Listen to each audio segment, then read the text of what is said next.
Fuck, man. Devilman Crybaby was some wild shit. Fuck. Okay, so I recently just watched Devilman Crybaby. Obviously, Agro and I did a video about it. We watched the first 2 episodes along with a couple episodes of some other shows that are airing this season. And, you know, our general opinion was, Devilman Crybaby, this is some wild, stylized, fucking artistic shit. Comes highly recommended with the caveat of, if you are not into weird, wild, ultra-violent, crazy shit, maybe you shouldn't watch it. You know, so, you know, after we got done recording that, we went and we watched the rest of Devilman Crybaby because it was all there and we were really invested, so let's just go back and finish it. And fuck, man, I wasn't ready for the rest of that goddamn show.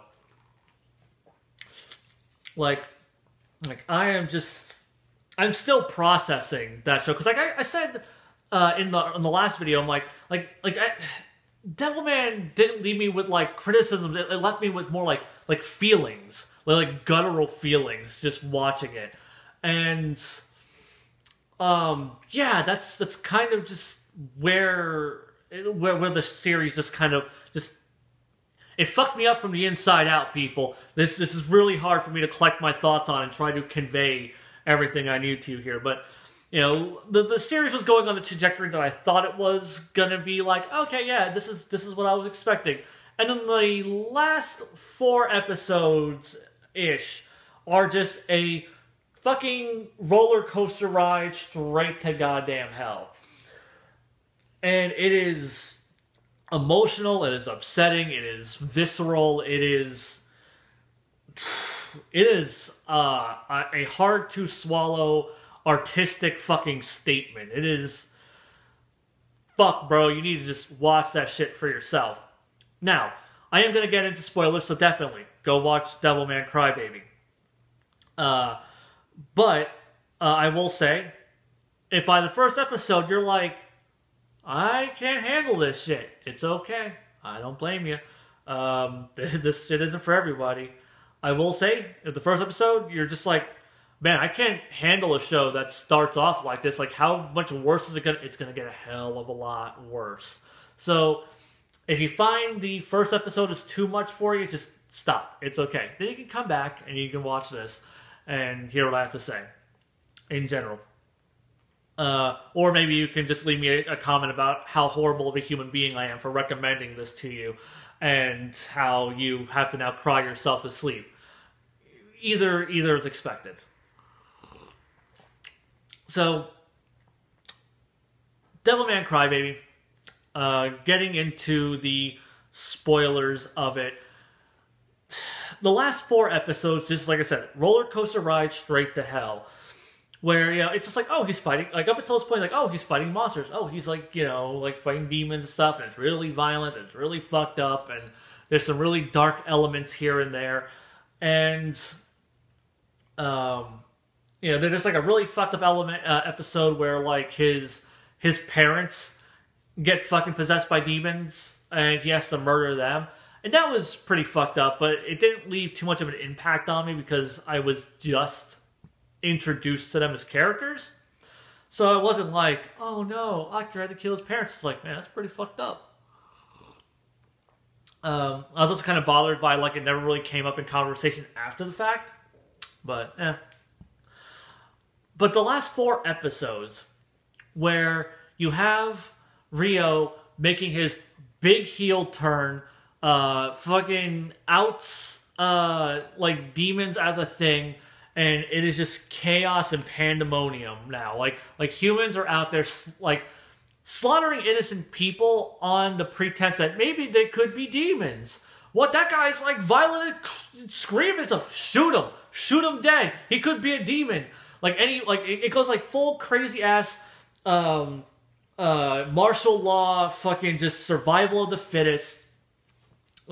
Humanity just becomes this Ouroboros, this self-consuming entity that is just full of violence and chaos. Like this whole fucking ending is just this huge statement on just the the evil of humanity. Like, it just takes like a little bit of a push to get humanity to just completely consume itself in fire and chaos and rape and murder. And that's not like, oh, that's going to be as fucked up. No. Oh, no. Because the episode after that, Akira, the main character, his pseudo love interest, best friend, sister, pseudo sister, that he lives with the family of, like her family, like the little brother, gets possessed by a demon, and he still clearly has like a lot of his human elements to him and stuff, but he hungers for flesh. And the mother is just like, oh my god, my son's a demon, so she goes to hide him, and the father goes out looking for them, only to find his son in this like slug demon form, just slowly consuming his mother. And you get this horrible, visceral, emotional scene of the father just like freaking out. And he pulls his gun up and he points it at him and he puts it back down and he takes a few steps away. He's crying. He's like screaming at God for what has he done to my family, and like, why'd you let this happen? He points the gun again and he's just like, and he does this for like a good 3 minutes. It goes back and forth with this, and it's emotional and it's just heartrending. Only for him to just not be able to do it, just to be interrupted by the military police who show up to gun his demon son down, to which he tries to stop them, so then they just gun down all three of them. Just, I mean, the mother was probably already dead to begin with, but yeah, no, he just, all of them, gone. So that was, fucked. And then you have the next episode, where it's things are starting to look a little bit more triumphant. Miki, love interest girl, is sending out a message to the people, and and trying to inspire other Devilmen, and trying to say like, no, like my friend Akira, he's a good person, and he's gonna fight the good fight, and blah blah blah. And that leads to a bunch of people being like, you demon supporting whore, and just showing up, like finding her IP address, finding out where she lives, showing up at her house, murdering her friends. She escapes, but only long enough to be caught and brutally murdered.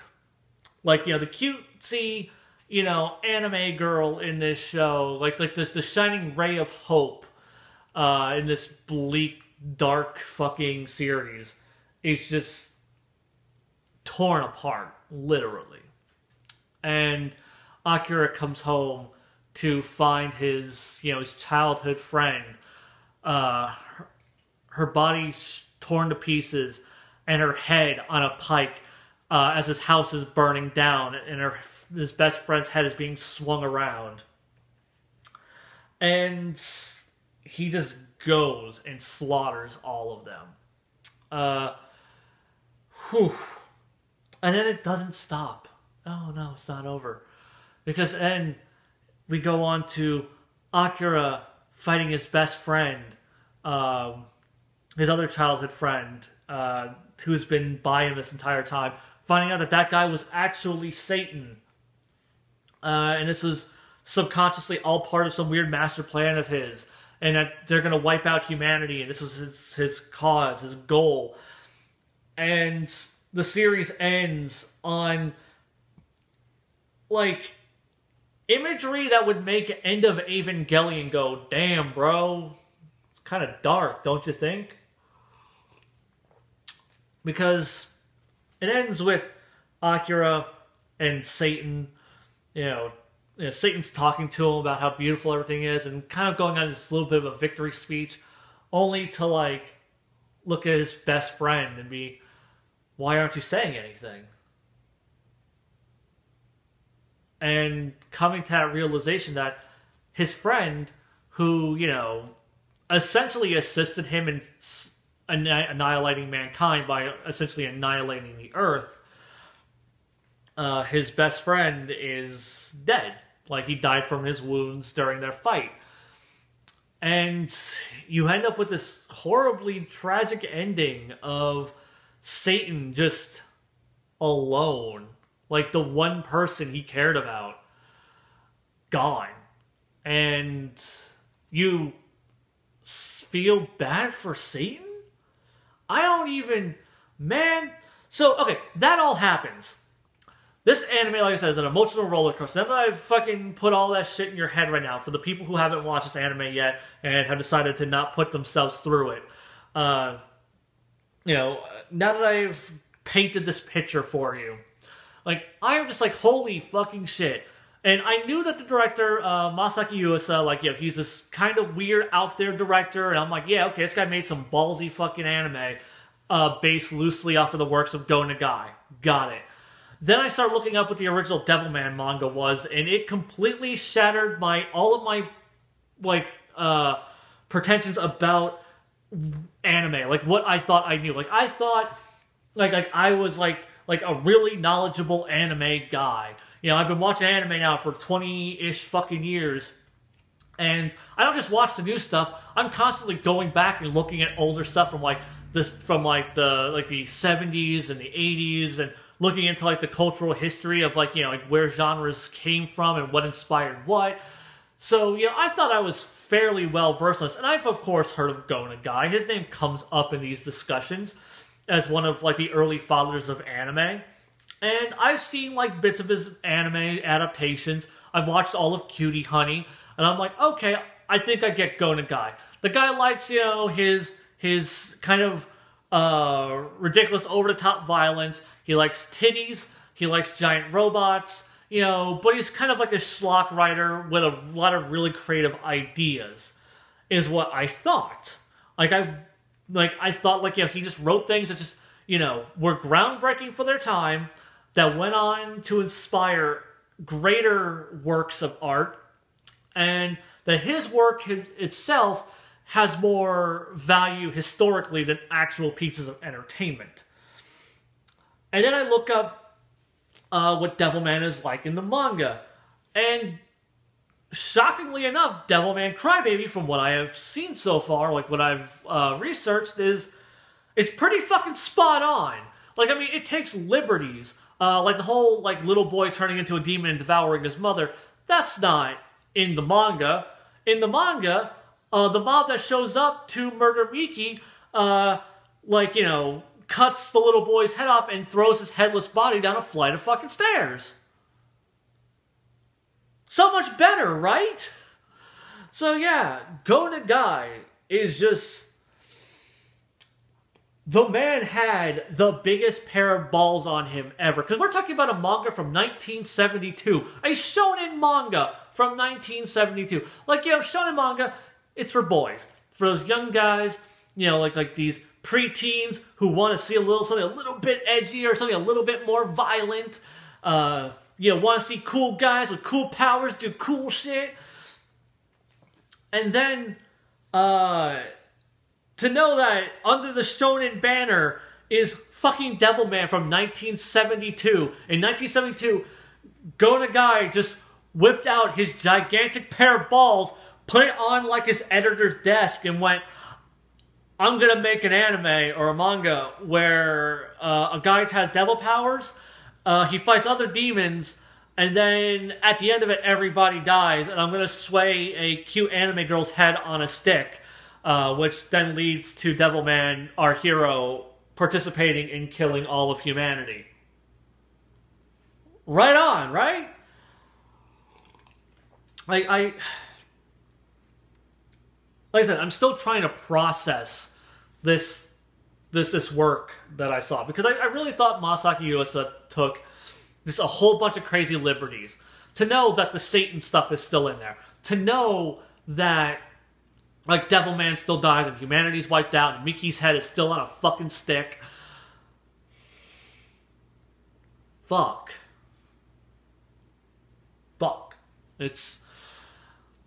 Shit was goddamn intense.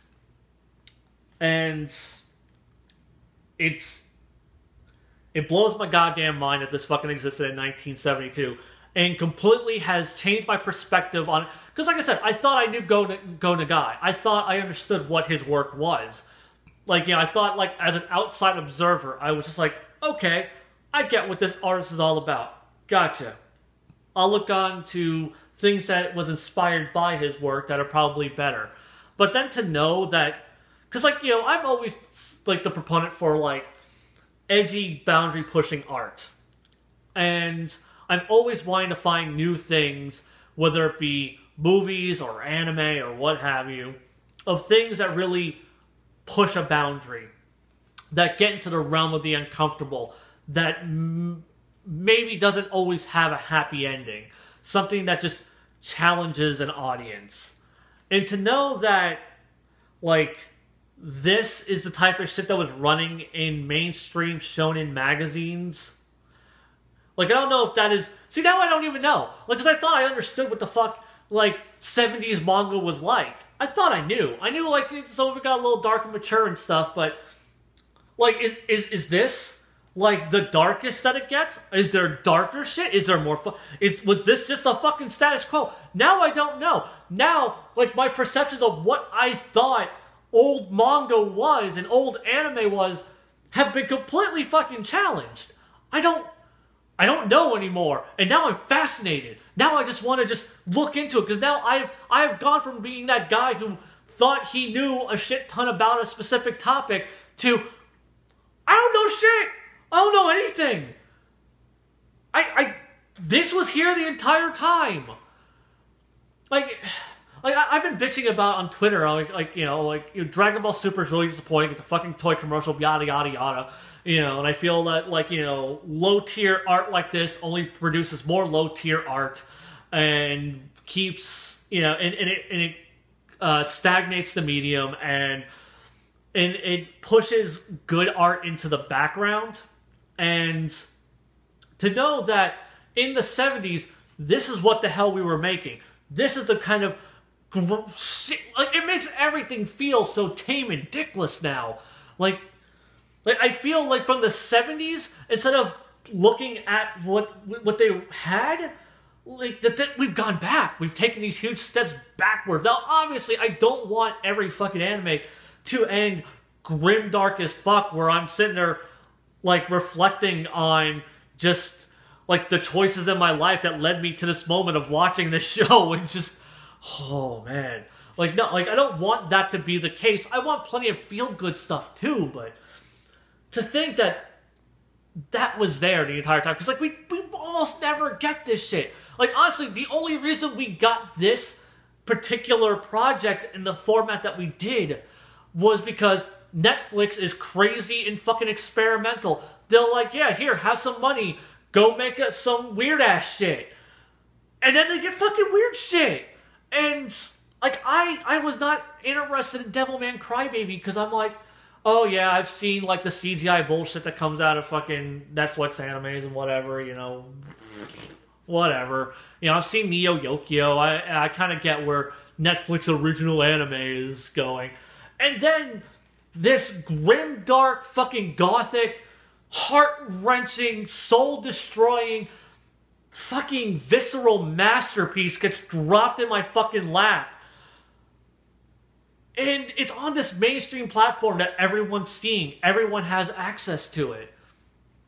And it's just, it's wild to think that this exists. Like there's so much in this. I'm like, you could never have done this on American television. You couldn't have done this on Japanese television. You just, like, the fact that this fucking work exists blows my mind. And I still haven't really changed my stance on, like low-tier schlock art. You know, the popularity of it keeps good art from being produced, because this is the exception, not a rule. This is Netflix being bizarrely experimental with a platform that they're still getting their footing in, and just throwing money at different things and seeing what they produce. And yeah, man, fucking, like, I need to go read me some fucking Go Nagai, first off. Second off, I need to do some more research into what 70s manga was like, because clearly I don't know diddly fucking shit, because, you know, here I am, Mr. Anime guy, and I didn't even know that one of the oldest, most influential pieces of art was also one of the most visceral and soul-destroying things I would ever come across. So yeah, Devilman Crybaby, I like it a lot. I don't think I'm going to watch it again anytime soon, because that's like one of those things where like you watch it and you're going, is Teletubbies on Netflix? I need something bright and colorful to bring some light back into my life. But it is something I do not regret watching. I can't wait for this to get a Blu-ray release, because I'm going to buy that shit day one, because fuck yes, supporting art like this needs to happen. Yeah, man, fucking Devilman Crybaby, it was some wild shit, and I liked it a lot, and fuck, bro.